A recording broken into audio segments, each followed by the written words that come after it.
अब हम देखेंगे कि 8.1, 8.2 और ये सारी जो विविध तक जो प्रश्नावली है उसमें कौन सा जो फॉर्मूला है वो ज़्यादा काम में आने वाला है और वो ही फॉर्मूला हमने क्यों लिया है, ये सारी बात हम इस वीडियो में समझने वाले हैं। कैसे देखते हैं कि ये एक फॉर्मूला है a+b⁴n, ये हम काम में लेने वाले हैं। और इसको कैसे लेंगे, इसको लेंगे कि n c 0 करेंगे। पहले ये 0 से स्टार्ट होता है और n c n तक जाता है। फिर क्या लेंगे a⁴n, b⁴ पहले 0 है, फिर b⁴ है वो बढ़ती जाती है और a⁴n है वो कम होती जाती है।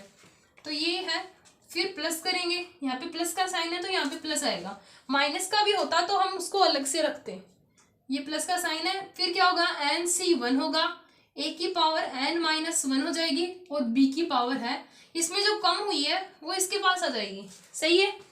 फिर क्या करेंगे, ऐसे ही करेंगे आगे, n c 2 a⁴n-2 और b⁴2। सही है। फिर क्या करेंगे आगे, ऐसे ही चलता जाएगा। हमारा जो फॉर्मूला है वो n c n तक जाएगा, a⁴ है वो n-n होके 0 हो जाएगी। और 0 की अगर किसी भी जो डिजिट है उसकी पावर 0 होती है तो आपको पता होना चाहिए कि उसका जो वैल्यू है वो 1 होता है। तो इसकी वैल्यू 1 होगी तो गुणा करके वही आने वाला है। लेकिन b⁴ जो है वो पहले a⁴n थी तो अब b⁴n हो जाएगी। सही है। इक्वलिटी दिखाई दे रही है, यहाँ पे a⁴n है, यहाँ पे b⁴n है। a की जो पावर है वो घटती जा रही है लेकिन b की जो पावर है वो बढ़ती जा रही है। ऐसे आपको ये फॉर्मूला याद रखना है। लेकिन हमें सोचना चाहिए कि हमने ये जो फॉर्मूला है वो यूज क्यों किया है। हमारे पास काफी फॉर्मूलाज है। कैसे a+b को कैसे खोलेंगे, अगर इसका स्क्वायर कर दें, मान लो मैं n की जगह 2 ले रही हूँ, अगर n की जगह 1 लेती तो क्या होता, a+b। n की जगह 2 लूं तो क्या होगा, a² + b² + 2ab। सही है। अगर n की जगह 3 लूं तो क्या होगा, a³ b³ + 3a² b + 3ab²। सही है फॉर्मूला। अगर मैं 4 लूं, n की जो वैल्यू है उसकी जगह मैं 4 लूं तो क्या होगा,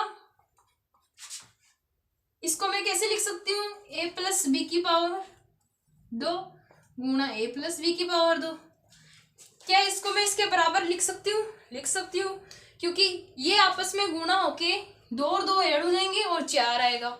सही है। तो मैं इसको ऐसे लिख सकती हूँ और इसको मैं फिर से ऐसे लिख सकती हूँ और इसको 2 बार लिख के आपस में इंटू करवा दूंगी तो ये आ जाएगा। लेकिन मैं अगर बोलूं कि a+b⁴ 1000 है या 999 है तो क्या करोगे, इतना लंबा चौड़ा गुणा कौन करवाएगा और बैठेगा भी कौन वहां करवाने। तो फिर पास्कल जो वैज्ञानिक है वो आया और उसने ये द्विपद प्रमेय नामक ये थ्योरी थी वो दी और उसके अनुसार कहा गया कि इसको हम क्यों ना इस फॉर्मूले से खोल सकते हैं और आराम से अपनी वैल्यू निकाल सकते हैं इस फॉर्मूले से। तो एक की जगह मान लो मैं 1 ले लूं, b की जगह ले लूं 9 ले लूंगी तो 1 + 9 10, ये तो इजी हो जाएगा। लेकिन b है वो अचर है, इसमें से a और b में से कोई भी एक वैल्यू अचर हो सकती है। अचर मतलब x y z a b c कुछ भी। अगर b की जगह मैं x ले लेती हूँ, नॉर्मल x है ये ले लूँ तो इस फॉर्मूले से इसको खोल सकते हैं और अपनी वैल्यू निकाल सकते हैं, इसलिए इस फॉर्मूले की जरूरत पड़ी। तो ये फॉर्मूला है वो नोट कर लीजिए आप, ये इसकी जरूरत नहीं है और ये है भी आपको आता नहीं है तो ये उतार लेना। लेकिन ये जो फॉर्मूला है यहाँ तक इसकी जो जरूरत पड़ने वाली है तो इसको पहले नोट कीजिए, फिर हम 8.1 देखते हैं।